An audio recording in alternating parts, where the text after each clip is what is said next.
been making use of the good weather to get outside and do the work on the Triumph Trident, the T150.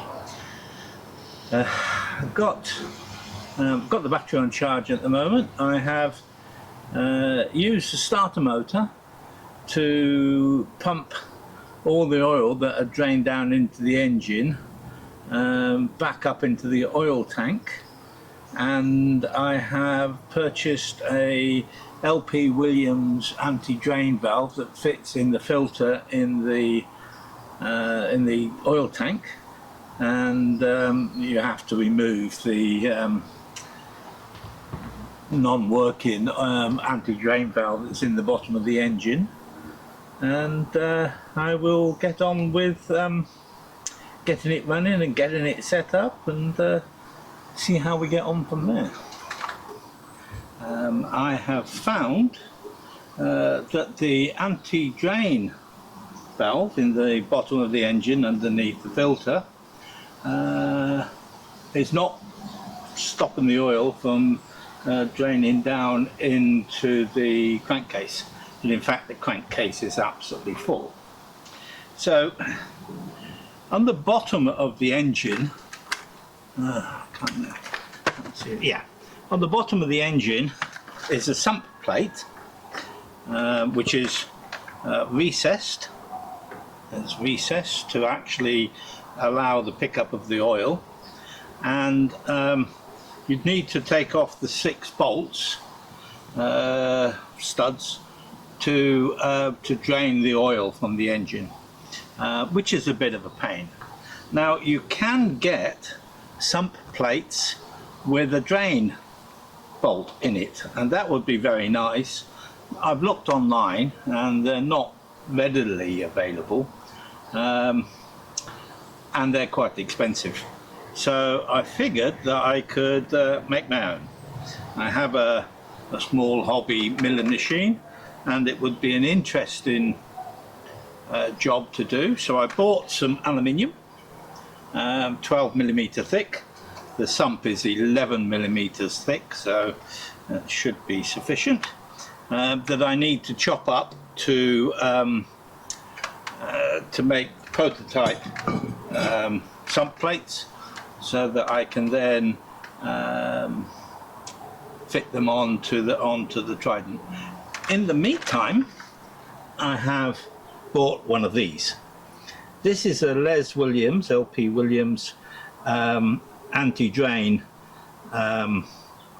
filter to go into the oil tank, and it's got a drain in there, anti-drain valve in there, and I just need to fit that into the oil tank. The oil tank is empty at the moment, or mostly empty, so that's not too messy. And then drain the oil out and take the anti-drain valve that's not working in the bottom of the engine, so we only actually have one drain valve in the system.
I have been playing with the Trident for a while, trying to get it started, and it wouldn't start, having got all the oil back into the oil tank and taken out the anti-drain valve in the bottom of the engine. So I decided I'd actually go and look at the timing again. So I read the document this time because it's a tri-spark, and turns out that, because they're Australian of course, because they call number one cylinder the right hand side if you sit on the bike, i.e. the timing chest side, whereas of course I always talk about the number one cylinder as the left hand side when you're sitting on the bike, 1, 2, 3, left to right. So I redid all the timing. You have to take the carb off, take the rocker boxes off, take the timing plug off, put it in gear, rock it back and forth, get it till the timing side cylinder is at 38 degrees before top dead center using the timing plug. So I'm just going to give it a go now. I'm not convinced by the petrol system, but we'll see what happens.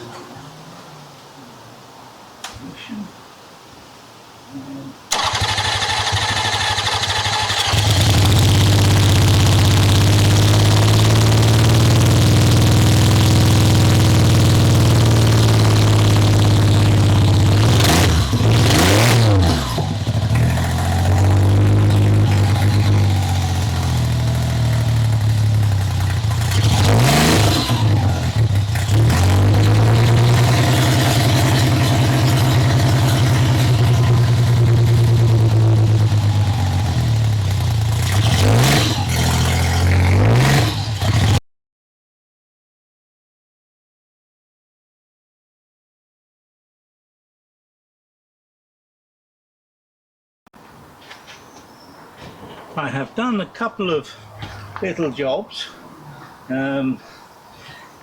bolted up the stays on the back of the silencers, although the silencer's still loose. I've put the petrol tank on and checked, and the carbs now tickle correctly, whereas they didn't before with a little remote tank. I have checked the oil level, and I've actually put a couple of turns on the tick over level so that I can hopefully get it to tick over. Having removed the anti-drain valve from the bottom of the engine, I'm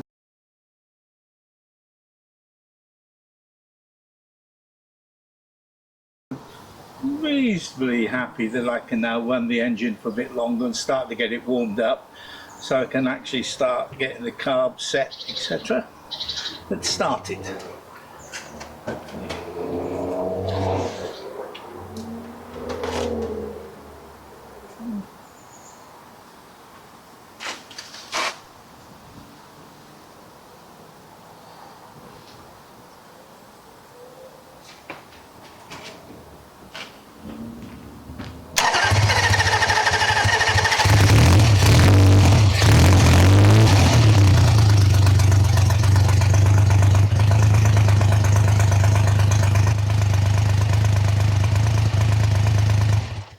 The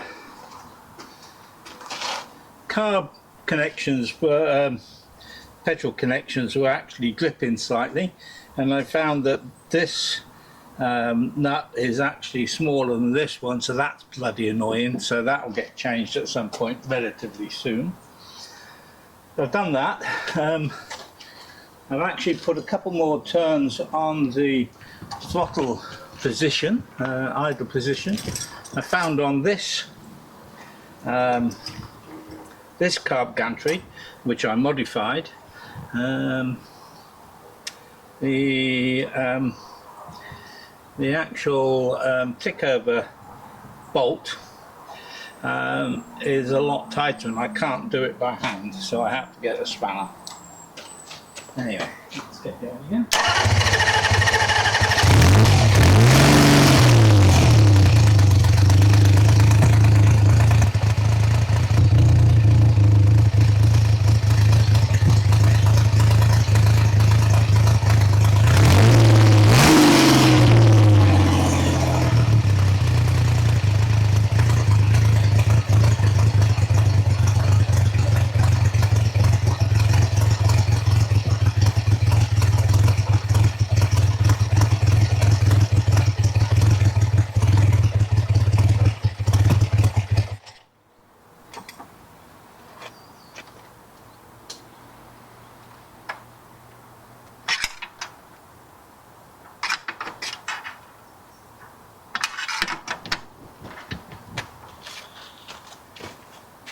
Interestingly, the rev counter, although I put a new cable on it, is not actually reading at the moment, so I'm obviously not got that quite tight enough or something.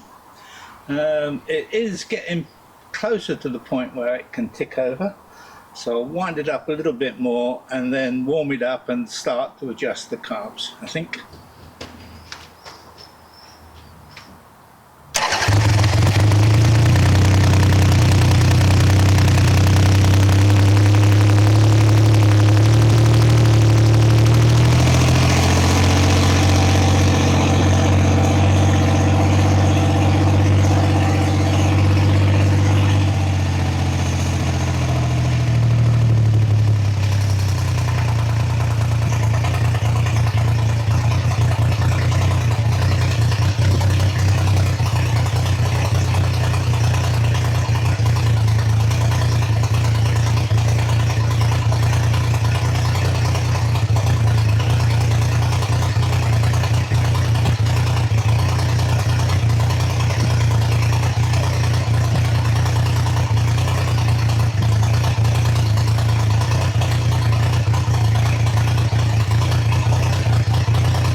It is a new rev counter cable, but I think I need that because I want to be able to see the revs rise as I adjust the carbs. Purely oil and dirt burning off the exhaust pipes, that's good.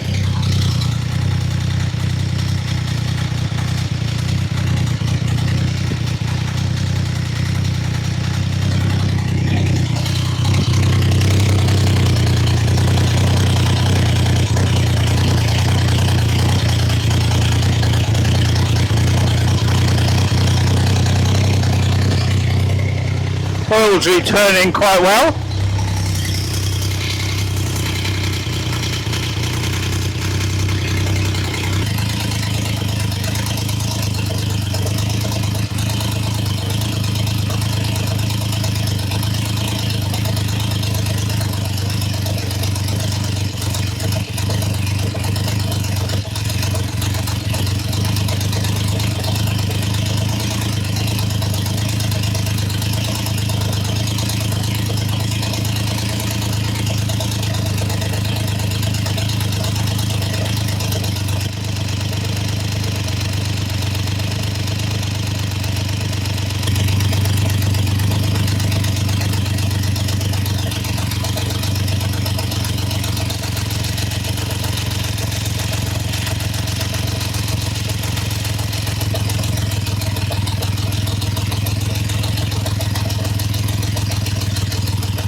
So the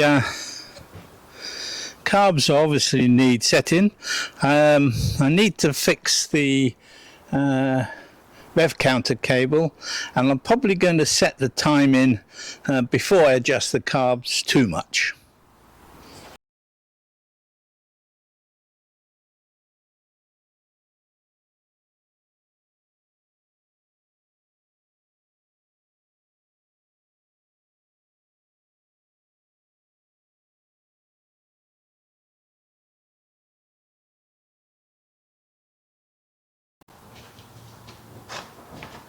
I am going to check the timing with the strobe.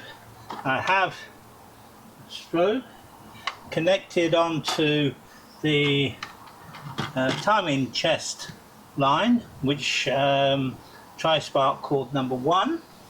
I have a battery, so we'll get the engine all started, ready to go.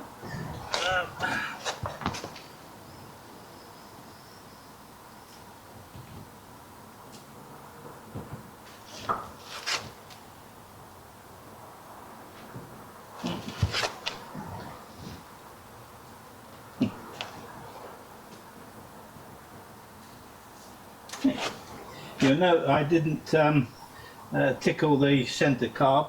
I found you don't need it. Many years ago I found that out.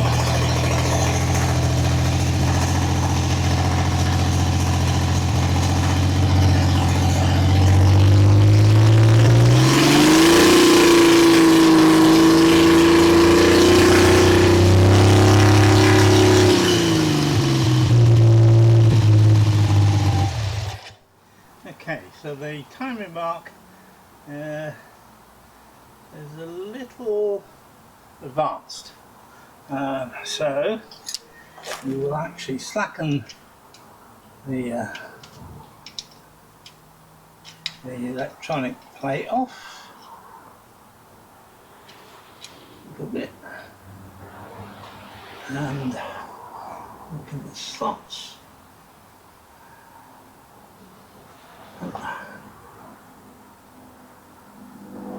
There, about there, and we'll try again.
I have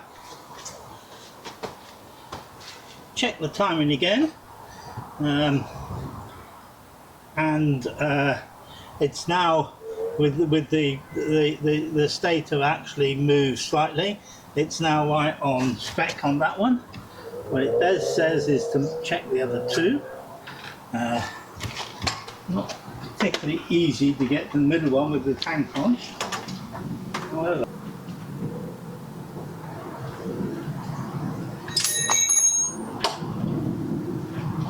my number 1 is the Australian number 3. So, stand it up.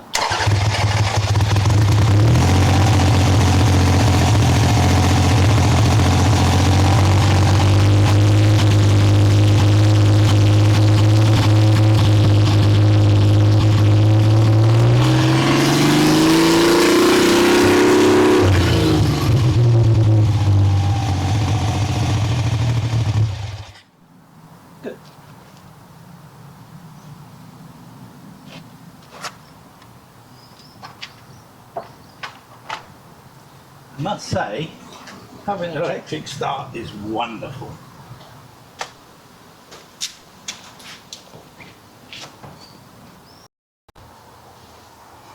I should also check to make sure the little bolts are tight.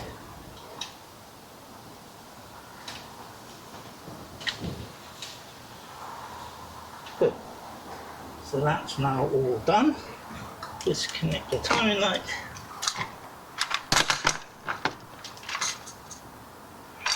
And